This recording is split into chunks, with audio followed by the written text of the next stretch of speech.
Welcome to our next installment in the League of Women Voters Environmental Education Series.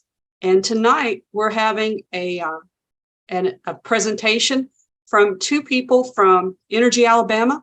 And the topic is called Inflation Reduction Act, what it means for Alabama. And my name is Kathy Jones, and I'm president of the League of Women Voters. And I appreciate everybody coming because this is an ongoing effort by our league volunteers to talk about and get people engaged on topics that we know that is of concern to so many people across the state. And we always want to emphasize, all these topics, who you elect makes a difference on how these issues are addressed. So that's why we feel like it's so important for us to all be informed and up to date. And then you also meet the speakers are great people to reach out to so that later on you can ask questions. And so tonight I'm going to go ahead and introduce the two panelists, and then they're going to get started on talking to you about the Inflation Reduction Act. First of all, we've got our panelists are Laurel Holmes, the education manager at Energy Alabama, who is joined by Energy Alabama intern Jackson Tolbert.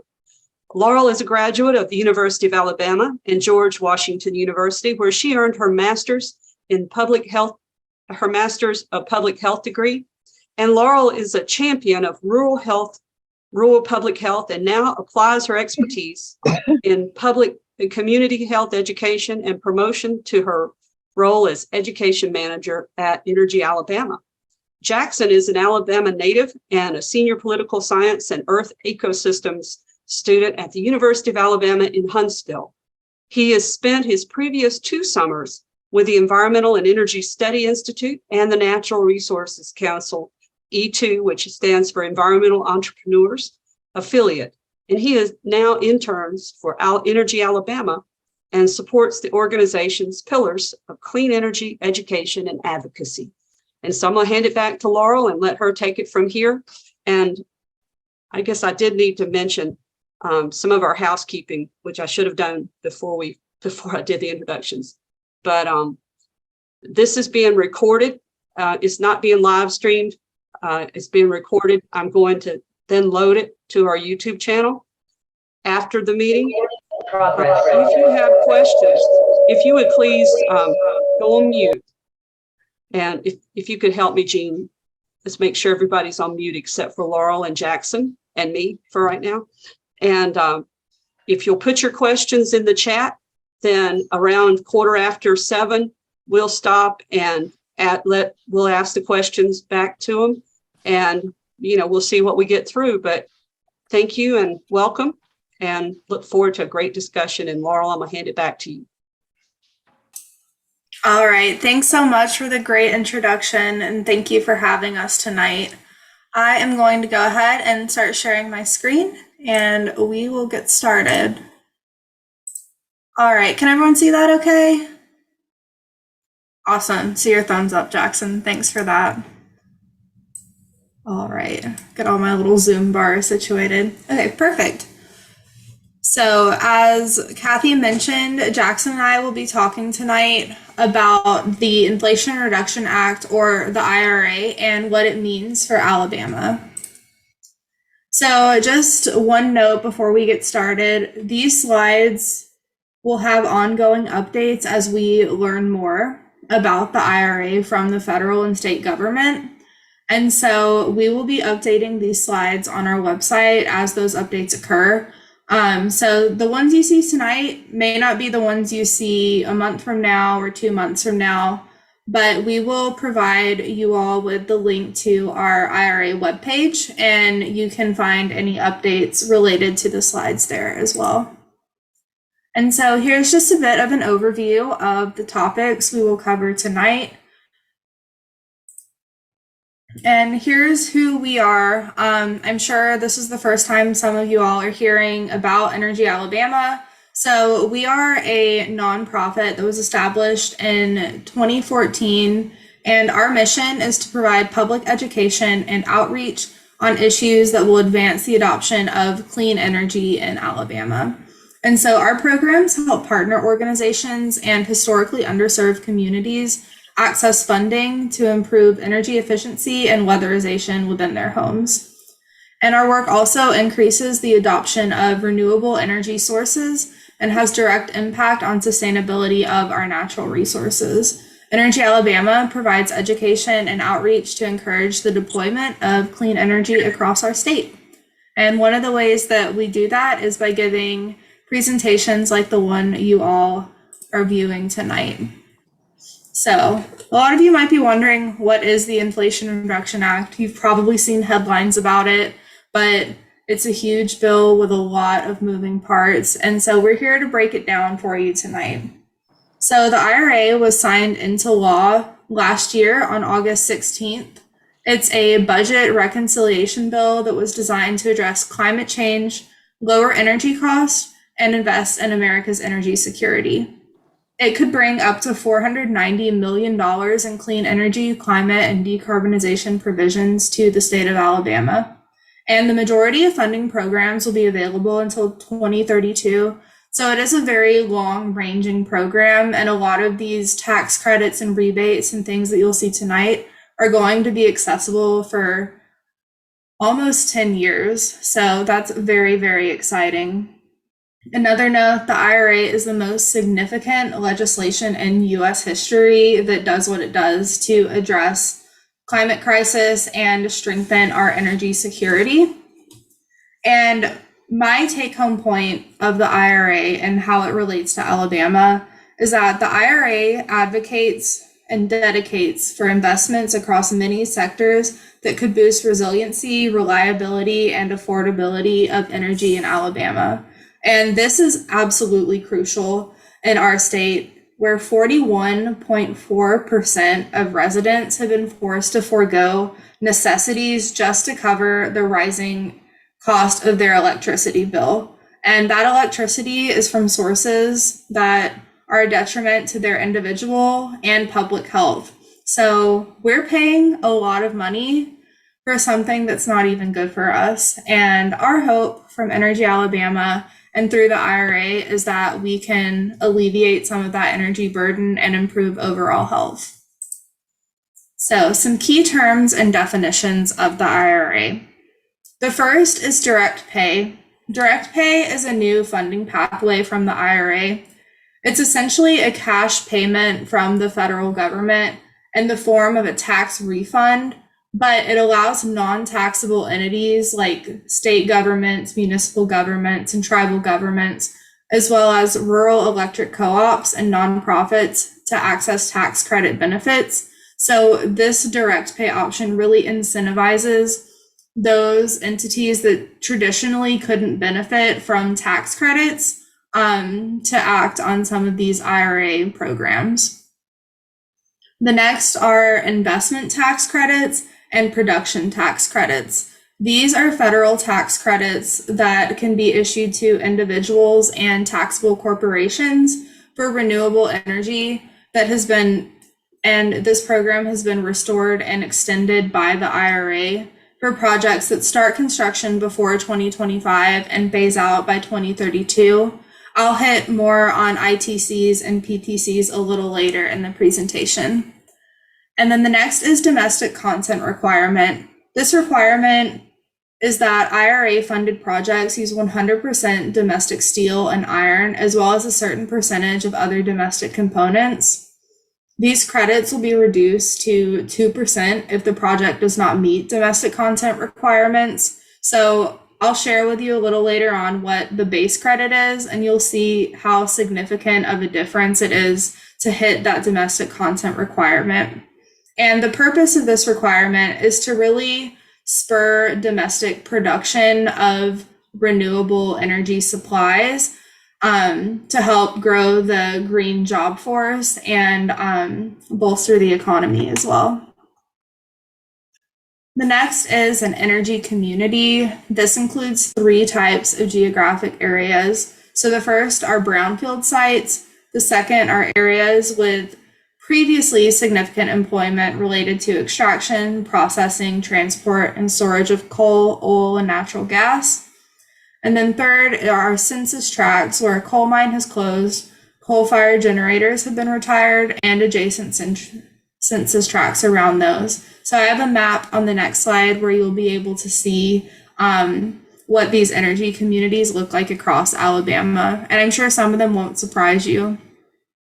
The next is a low-income community.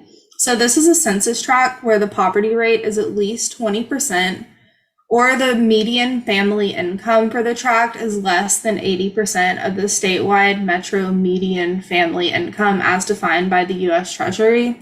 And this is easy to find online, whether or not your census tract is located within a low-income community. And that's a resource that you can find on our webpage.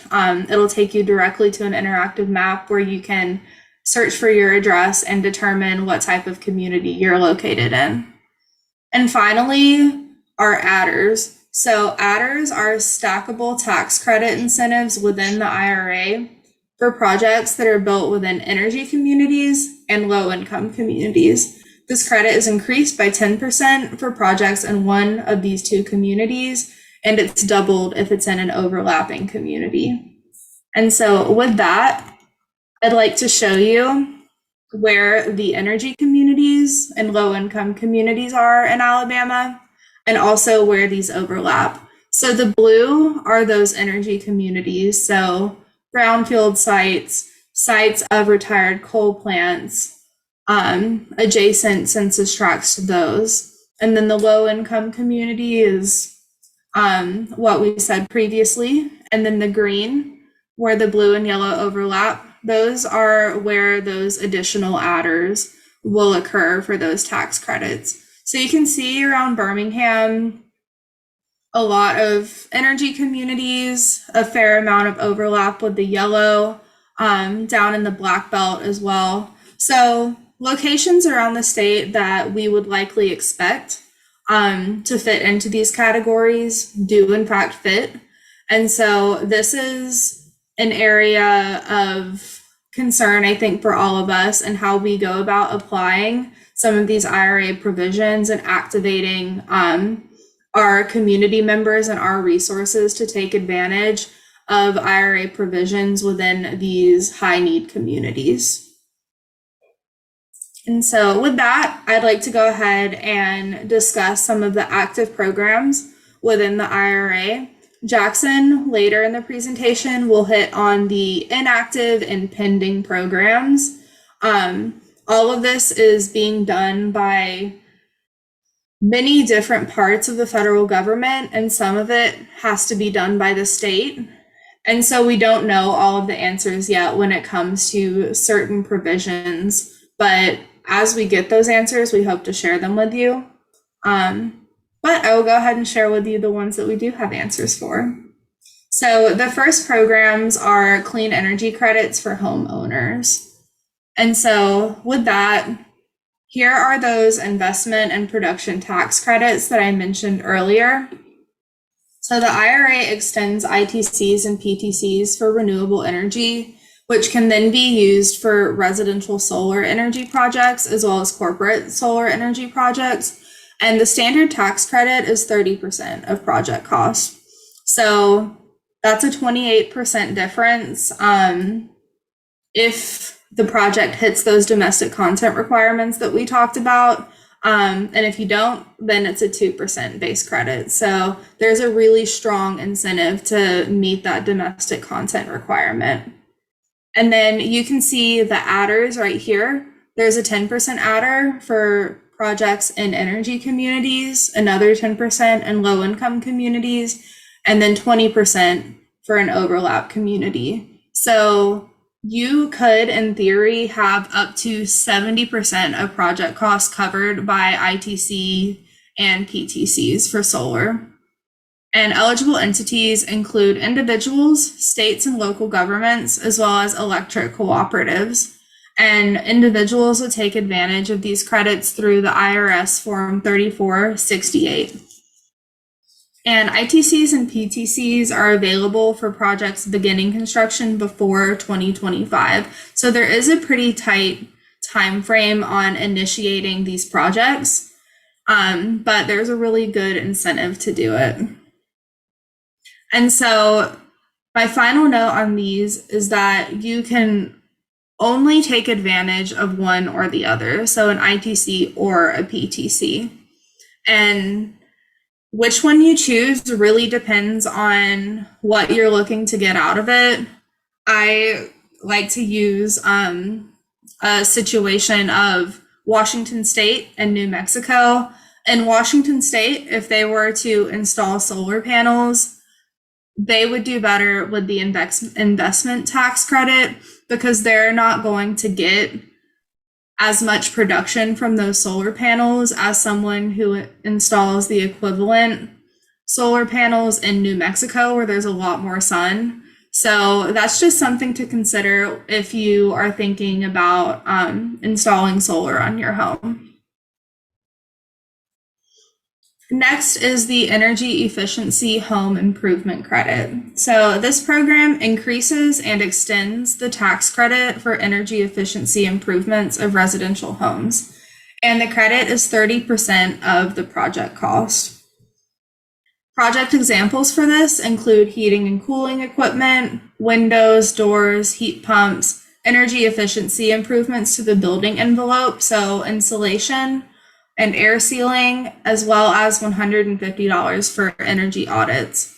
And so until this year, the energy efficiency home improvement credit was only a $500 lifetime credit, but the IRA has expanded this credit up to an annual credit of $1,200. So it has really done a great job of making this more valuable to homeowners and renters alike. And yes, I did mention renters. Homeowners and renters are both eligible for this home improvement credit, but landlords are not. So the way this credit is claimed is based on the person who is occupying the property. The property has to be someone's primary residence. If they use it for business purposes or as a second home, they may still qualify for a partial credit, but it wouldn't be that total 30% or up to $1,200 per year. And again, you would just claim this tax credit through the form on the IRS website, number 5695. And next is the residential clean energy credit. So this one is somewhat similar to the energy efficiency home improvement credit. It extends the tax credit for the purchase of residential clean energy equipment, and that credit is up to 30% of project cost. So when I say residential clean energy equipment, that means solar panels, solar water heaters, fuel cells, small wind turbines, geothermal heat pumps, and battery storage capacity with at least 3 kilowatt hours. And so this program, like the one I mentioned previously, will be available until 2032 with a phase down until 2034, after which it's no longer available. And generally, it's up to 30% of qualified equipment expenditures, but there's no dollar limit. So you could really get a lot of tax credits from this program if you're interested in installing solar panels or any of those other clean energy equipment that's listed. And finally, this energy credit has the same residency requirements as the energy efficiency home improvement credit that I mentioned previously. So both homeowners and renters can take advantage of this. It's just important to note that landlords or individuals who own rental properties cannot be the ones to claim these tax credits. It has to be the person who lives in the building. And next, we're going to talk about the adoption of electric vehicles in Alabama. So the IRA has a lot of clean vehicle credits that are available. These tax credits encourage the adoption of electric vehicles. The credit amounts are up to $7,500 for new electric vehicles, $4,000 for used electric vehicles, and $75,000 or $40,000 depending on weight for commercial vehicles. And eligible entities include individuals and couples with respective income caps that you can see listed there, as well as states, political subdivisions, nonprofits, and tribes who are eligible for commercial credits. So in addition to these base credits, vehicles meeting the domestic content requirement and final assembly requirements will be eligible for a bonus credit of $3,750. And just a note, there are also MSRP limits of $55,000 for individual vehicles, and then $80,000 for commercial vehicles, as well as vans, SUVs, and pickups. And so used vehicles must be sold by the dealer and cost less than $25,000. So there are some vehicle costs that need to be taken into consideration when looking to take advantage of this electric vehicle credit. And finally, vehicles must be placed into service during or after 2023. So this is not a retroactive program. All right, and then we'll move on to renewable energy for rural Alabama. So this is the Rural Energy for America program. This is an existing program, but the IRA extends it to provide guaranteed loan financing for agricultural producers and rural small businesses. So it provides guaranteed financing of up to $75,000, or not dollars, excuse me, 75% of project cost, and grant funding of up to 30% of project cost for these agricultural producers and rural small business owners. So there are over 400,000 small business owners in Alabama that could potentially qualify for this program. So if you are one of these rural small business owners, or you know someone who is, definitely look to take advantage of some of these. Project examples include renewable energy systems, as well as the purchase and installation of energy efficiency improvements. These renewable energy systems include hydropower, geothermal, and solar generation, just to name a few. And energy efficiency improvements might look like the installation of high efficiency or Energy Star rated HVAC systems, insulation and lighting, doors and windows, just about anything you can think of. There is a long list that qualify for the REAP program.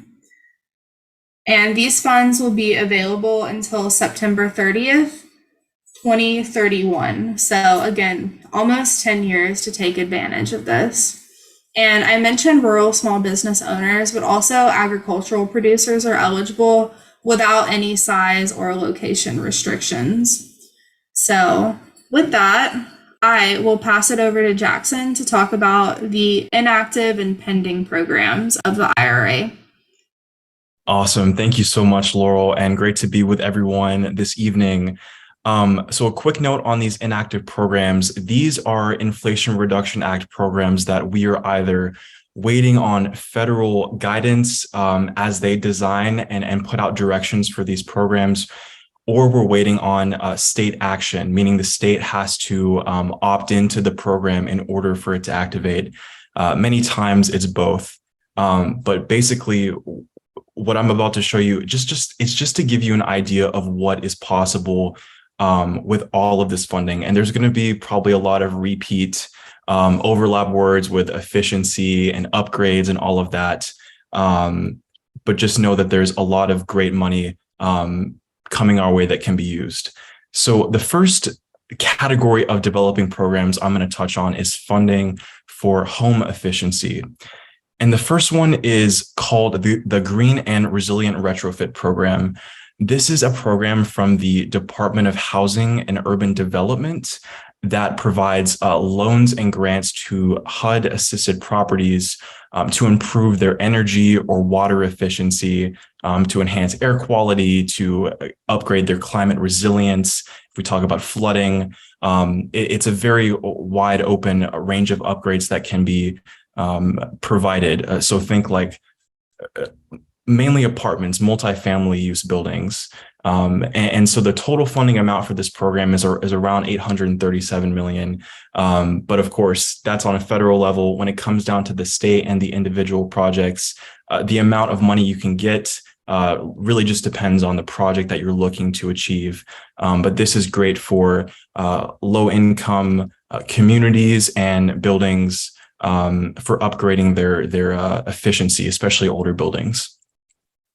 All right, the next program that I'd like to touch on is called the High Efficiency Electric Home Rebate Program. This is a new Department of Energy program to award grants to state energy offices and tribal entities to develop and implement a high efficiency electric home rebate program. And a rebate is basically just a discount on a piece of equipment. In this case, it would be a home appliance, such as a heat pump for water heating, breaker boxes, insulation, sealing, and electric wiring. So all of these things that work together to help make your home operate more efficiently. So once again, the state energy office in Alabama, this would be ADECA, the Alabama Department of Economic and Community Affairs, which has an energy division. And if they chose to activate this program, they would get probably around 72.6 million statewide. That's what's authorized to be activated if they opt in. And you can see up to $14,000 in upgrades per household. That's a 50 to 80% federal cost share. And keep in mind that people in low-income communities and energy communities can take advantage of this program on top of all the previous tax credits that Laurel mentioned. The only thing, the biggest obstacle that Energy Alabama has noticed or is prepared for is simply capacity of the state energy office to handle this money. So this is where state government comes in and advocacy comes in. So in the near future, we will likely need to call on the state energy office or the governor to ensure that that ADECA has capacity to run all of this money. And so we hope that you guys can hopefully be voices for that in the future, but we'll touch on that a little bit more later. But great program overall. Another great program is the Whole House Rebates Program, also from the Department of Energy. This is for energy efficiency retrofits for entire homes, LED lighting upgrades, HVAC, air system upgrades, more insulation and sealing. Once again, stuff that can increase the efficiency of your home. And again, the state energy office would need to opt in on this program. And these programs would, this program in particular would run through September 2031. And once again, we also see a large amount of money, $2,000 to $4,000 for individual households, and then up to $400,000 for some of those multifamily buildings that we talked about earlier. And then maximum rebates up to 100% federal cost share actually for low income communities, depending on their specific qualification. So once again, need state energy opt-in, office opt-in, but an excellent program if that is something that's able to happen. Now, focusing a little bit more on underserved communities, I want to talk about a program called the Environmental and Climate Justice Block Grants. This is a program from the EPA to provide grants for pollution monitoring for community-based organizations alone or in partnerships to reduce indoor and outdoor air pollution. So the entity that could apply for this would be a community-based nonprofit organization that has the capacity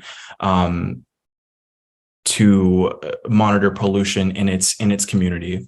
So I think some really good project examples for this might be increasing tree coverage, focusing on air filtration systems for perhaps factories nearby, basic energy efficiency upgrades because buildings are a big source of emissions in cities, and then also workforce development and workshops for underserved communities, so that they can learn more about the technical assistance and aspects of this program. But this is a $3 billion program federally, less, the individual project costs will likely be smaller, but there's a large pot of money available that can really benefit some of our underserved communities throughout the state. And this program would be available through 2026. And focusing a little bit more on cities, I'd like to talk about some programs that can help make Alabama cities cleaner. The first one is the IRA provides funding for helping states and local governments to upgrade their building codes and reach the most energy efficient building codes. Federally, this is a $1 billion program. The individual cost for, let's say, a city in Alabama that wanted to do this would be, of course, be smaller and depend on the extent of their project. But an example project for this might be a city wants to upgrade all their new construction buildings to LED lights and to be EV ready, so that 200, I'll say level 2 chargers can be easily installed into the building. And this program is for state and local governments. And of course, we're still waiting on Department of Energy direction and guidance for this program, but we will keep you updated as we learn more. The next program is also from the EPA, and it provides grants for climate pollution reduction. And this is available for states, territories, cities, also pollution control agencies, tribal governments, and then also groups of those entities. So an example project from this program might be 5 smaller cities in our state want to collaborate on a project to reduce their emissions by a certain percent by a certain date. Or maybe a larger city wants to make a plan to achieve carbon neutrality by a specific date. Of course, it makes or costs a lot of money to create these plans. And this funding opportunity would make them much easier for states and cities to do so. All right, the next program is called the Neighborhood Access and Equity Grant Program from the Department of Transportation. This one is really, really big, especially for underserved communities, and it awards both competitive and non-competitive grants for projects that improve walkability and safety of specific neighborhoods and can mitigate negative impacts of surface transportation facilities. So think big industrial areas, helping to mitigate some of that impact on these underserved communities. So for underserved communities specifically, these grants would not be competitive, and you could get up to 100% federal cost share. Whereas there's also a general fund that is for competitive grants. So for this, think sidewalk repairs and additions, transit stations, bus lanes, bike lanes, making the roads safer for people to both drive on, ride on, and walk by. And then also infrastructure to manage stormwater runoff, which we know can be a really big issue sometimes.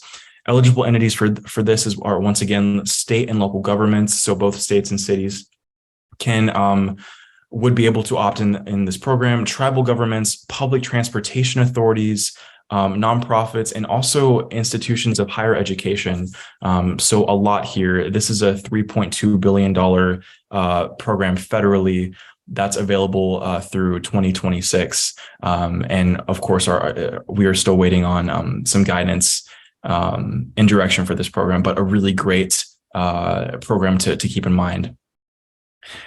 And next, and actually finally, I want to focus on clean heavy-duty vehicles. Laurel focused on mostly passenger vehicle tax credits, but there's also an EPA program under development to provide funding to replace large vehicles, class 6 and 7. These would be commercial trucks like delivery vehicles, school buses, and then class 7 includes garbage trucks, street sweepers, and transit buses that a city might use. And of course, these vehicles can go, up to hundreds of thousands of dollars. So this program is in development to help aid entities, including states, municipalities, tribes, and nonprofit school transportation associations. That's a big one, to purchase these programs to use in their fleets. And yeah, so that is actually our last slide. And we also have a call to action. One thing I want to mention first is, I know that was a lot of information, but you don't have to remember all of it. We have this available on our IRA page, resources page, including all of these slides. And I will actually put a link to this in the chat. And then also a great resource, probably the most comprehensive resource for the IRA right now, is the IRA guidebook that was put out by the White House. It's 184 pages, which is a lot, but near the end of this slide, we have a chart for each program and the specific page number in the guidebook that you guys can find linked on our website if you guys want to check out more specific information on each program. So I'm pasting the our IRA page in the chat, and I'll go ahead and pass it back to Laurel to talk about our call to action. Thanks, Jackson. Great job. So I know as members of the League of Women Voters, you're all wondering, this is great information. Now what can we do?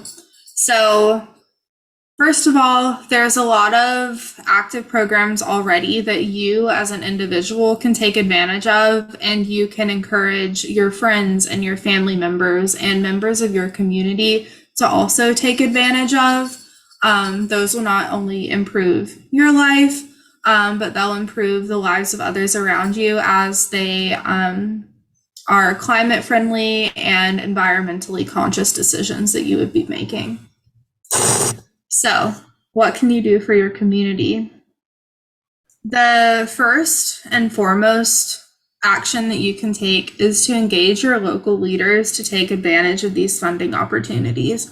So Jackson talked about a lot of funding opportunities for local governments and municipalities, as well as community-based organizations, and even the state government. The legislative session is coming up. I don't know if the IRA is going to come up on the docket at all, but that's definitely something to keep in mind if you're someone who's following that session.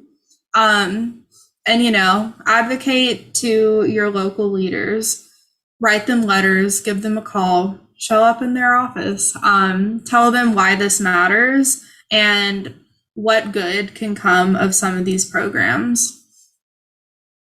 So as Jackson mentioned, and I kind of hit on, a lot of the funds that he talked about do require activation by local or state governments. And so that's just something to keep in mind. One that I can think of right now is the home efficiency rebate program that Jackson mentioned. That will be run through the state energy office. And right now it's inactive. The DOE is actually in a request for information period from the public, and that closes early March. But right after that, they're going to take all of the feedback that they receive from people like us. Sorry about my cat. Let me move her. All right. So they're going to take all of the feedback that they get from people like us, and they're going to use that to come up with the final program guidance that will be issued during the summer. And so that's huge. That's stuff that we can do. Provide them feedback, and we know we want to see the home rebate program. That's where you're going to get rebates for your water heaters, for electric stoves, things like that. And that will be coming onto the docket in the summer, with rebates actually starting to roll out at the end of the year. So definitely something to keep your eye on. And finally, as Jackson mentioned, you can check out our website that he linked in the chat. We have a form down at the bottom of that page where you can enter your name and your email, and you'll be put on a mailing list to receive any calls to action that Energy Alabama sees fit for individuals like us to take action for the IRA. So please do that, and we'll be happy to keep you informed as updates roll out from the state and federal government. All right. And then this is the table that Jackson mentioned. You can see the name of the IRA program here. These are all the programs we talked about tonight, and the guidebook pages. So you can find a link to the guidebook on our webpage, and you can scroll through and read more in depth, as well as check out FAQs and program guides that the White House has linked within the guidebook. And finally, here is all of our contact information. Daniel Tate is the executive director of goodness gracious, of Energy Alabama. So he's like the in-house expert when it comes to all things clean energy transition. You can find my email as well as my phone number and Jackson's information. And then finally, this is the link to our IRA webpage. It's just energyalabama.org/IRA. So you can find everything that we talked about tonight and more on that page. And feel free to reach out to us via email if you have any questions or need assistance finding a copy of these slides, anything like that. We are happy to help. And with that, thank you so much. I'm going to turn it back over to you, Kathy. All right, thank you. This is very, very interesting. I'm excited about the opportunities for Alabama to actually, get more green. There were some questions in the chat, and I'm just going to start and read it to you, and whichever one wants to answer. Barbara Cadell asked, "Are there any overlaps?" And this was where you had the yellow, blue, and then the green overlap colors. "Are there any overlaps in South Alabama? We do have significant pockets of poverty and brownfield sites."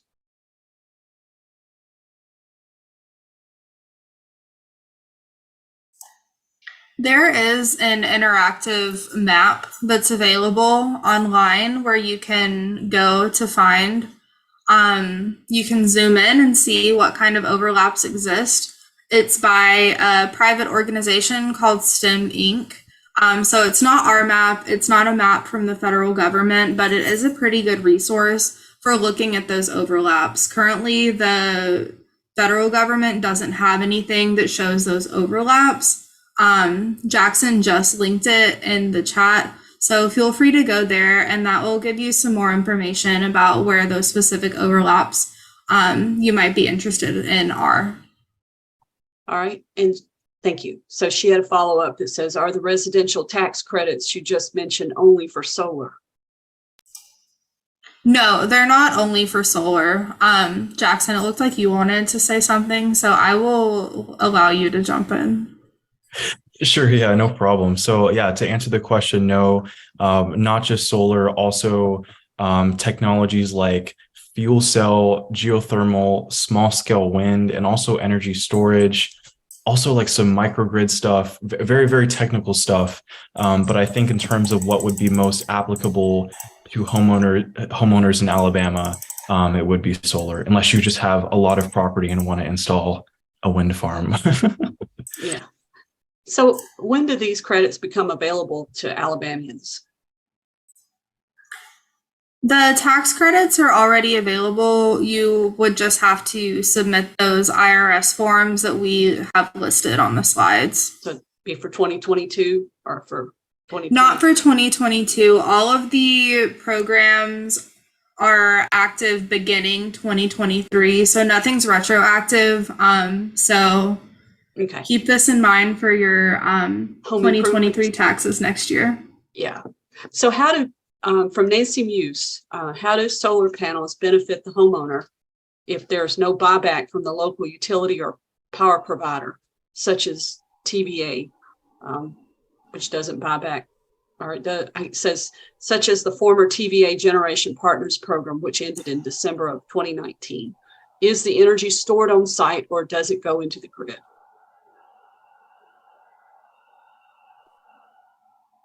Jackson, go ahead. Sure. So this is definitely a question for our executive director, Daniel Tate, who has a wealth of knowledge on especially the ins and outs of the buybacks of utilities and local power. But for this particular circumstance, I would say solar panels benefiting the homeowner would definitely be sort of a cost benefit analysis situation, because of course not everybody can spend tens of thousands of dollars on solar panels. But in terms of the energy storage, I believe that depends on the specific location and your specific power company. But remember that these tax credits can also cover battery storage units that can ensure the storage is stored, or the energy rather is stored on your property. So it just depends really on your project and location. Is it fair to say that that these credits help you with your buyback, your cost benefit analysis? For sure. Since they're Absolutely. less expensive, you'll recoup your cost quicker. Mm-hmm. Okay. All right. From Tom Wilson, can a municipality, homeowners association, or electricity company limit who can install solar panels? And that may, I don't know if that's back with Daniel as well, but. I actually don't know. And I'm not sure if Daniel would know the answer to that.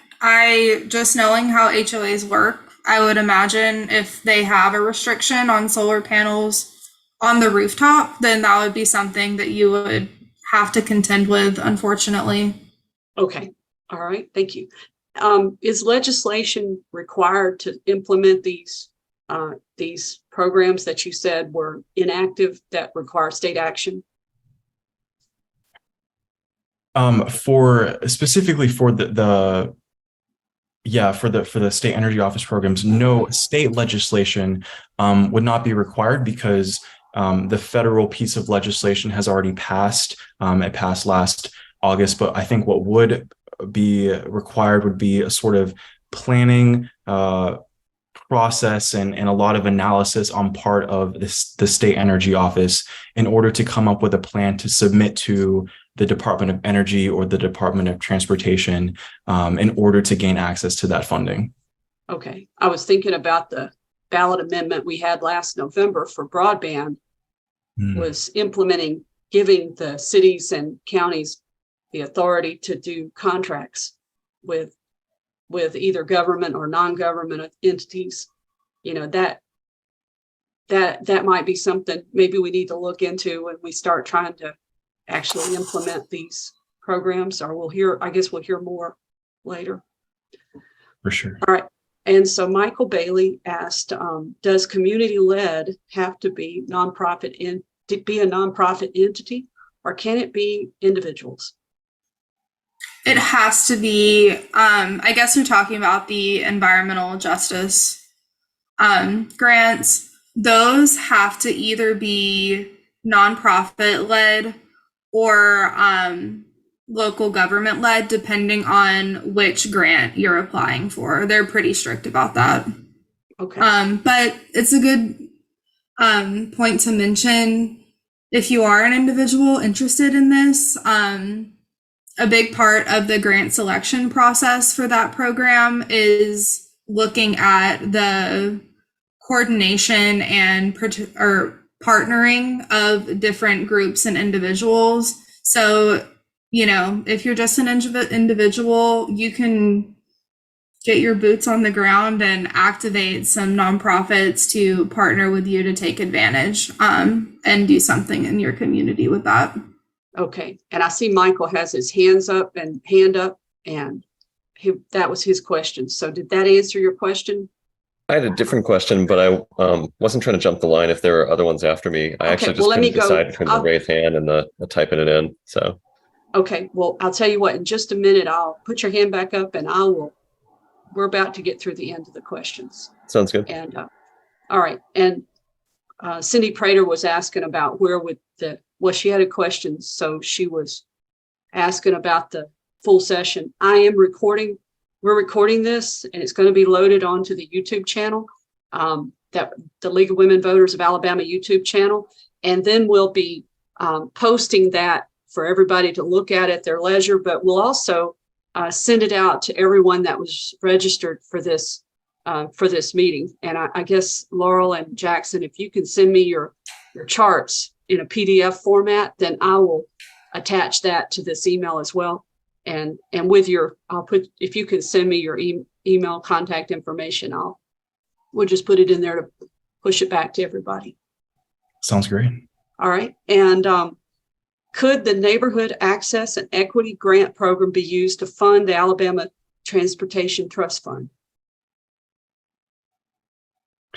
I believe the answer would be no, just because the Alabama Transportation Trust Fund is a state based program that was created for the appropriation or created in the state treasury for the distribution of state funds.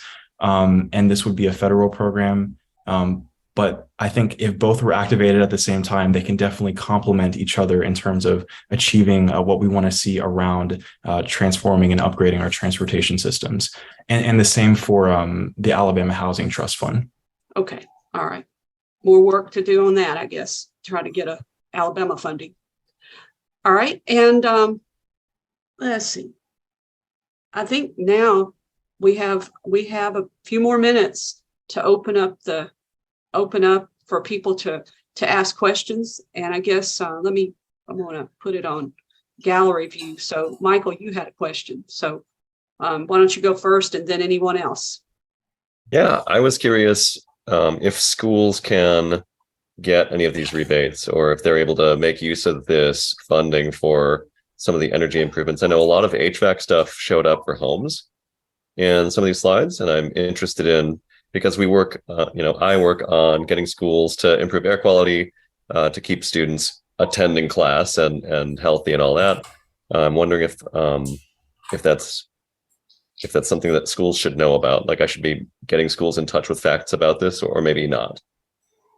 Yes, absolutely. Michael, if you send me an email separately, I have a lot of information written down how the IRA relates to schools. So I'm happy to share that with you. But definitely, it mostly falls under the inactive programs right now because that's where all of the government entities are eligible.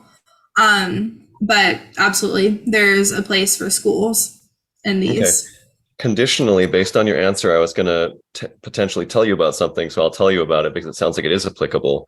The Department of Energy has a program called the Efficient Healthy Schools Program. And through that program, they're making expert technical support available to schools who want to improve their energy efficiency and their indoor air quality. It's the EHSC. I want to put their website in the chat. And the idea is basically that schools can, by just emailing this email, they can have an introductory interview, talk about their goals, and they can get in touch with experts at the Department of Energy, the EPA, and partners at ASHRAE, which is the American Society of Heating, Refrigerating, and Air Conditioning Engineers. And if they have any questions about how to properly improve their energy efficiency or improve their air quality in schools, these are for real, unbiased experts who can help them with that. I feel like the EHSC might be a way for schools to figure out ways to apply these funds to both meet their needs that they already had and also meet the goals of the IRA itself, which are to improve energy consumption and air quality and such. So that might be something you can use to plug schools together with ideas about what they should and could do that would be efficient and effective. And I might even be interested to talk with them about whether they're trying to make sure that schools make proper use of the IRA to cover some of these things that they're going to probably tell schools would be the best moves for them. So there's that. Yeah, thank you for that. That sounds great. Another note, as it would relate to schools or any other non-taxable group like that, all of these credits that are not direct pay eligible are transferable. And so if a school ends up working with a contractor to make some of these efficiency improvements or installs solar panels or something like that, the credit would be transferred to the contractor or the designer. And ideally that would give the school a equitable discount on the project that they're working on that contractor with, if that makes sense. Yeah, it sounds awesome. Would like to see that happen. Definitely, me too. All right, great. great. Thank you. Great conversation. Does anyone else have a question raise your hand, come off of, you have to, if you turn your camera on, that would be good. Anyone else? I have a question. This is Nancy Muse. If I may jump in. I was really interested in seeing small wind mentioned. Years ago, before TVA came, we had windmills here in the valley, and a senior manager from TVA spoke to a group I'm in, the Shoals Environmental Alliance, in the early 2000s, telling the history of wind power in the valley. And I just think it's significant that we all be aware that wind is not something we should be ignoring. Small wind has a history here. And I just wanted to throw that in the mix because I'm interested in having my own little windmill. I'd like to know more about that. Thank you. Thank you, Nancy. Did you guys, I guess anyone else have any questions or things you'd like to get some more information on? All right. Well, I think Laurel and Jackson, thank you so much. This has been a very enlightening conversation, and it really, I think you can tell by the number of people who came here tonight that this is something that we all care about, and I look forward to sharing this out with all the folks that registered, and look forward to talking again in the future on maybe once things start to actually, the inactive becomes active, we can start talking again. Thank you so much. And we're going to end the meeting, and we'll talk again later. Well, before I go, Jean, reminded me, we do have another educational forum planned for, was it March 30th? And it is one of our voter education series. And the title of it is Understanding Open versus Closed Primaries. And this forum is intended to be an educational forum for folks who may not be as aware of the Alabama system, and the fact that right now we expect there could be legislation dropped in Montgomery, which would propose to close the primaries so that people would have to register by party. And so we want to go through and talk about, the implications of that. We're still finalizing some of our panelists, but we have one panelist who's going to talk about the whole topic from more of an academic point of view and some of the benefits of open primaries. But we're looking at trying to bring in someone who actually, like a probate judge or election official, to talk about the implementation issues. And then also we wanted to hear from the folks in the political party that proposed closing the primaries, because we'd like to understand why they felt like this was a good idea. So I invite everybody to sign up. The registration link is available, but we'll be putting out a flyer and an event in the near future once we finalize the speakers. All right, well, have a great evening, and may we all get out there and talk to our legislators. Have a good evening. Thanks so much. Bye-bye.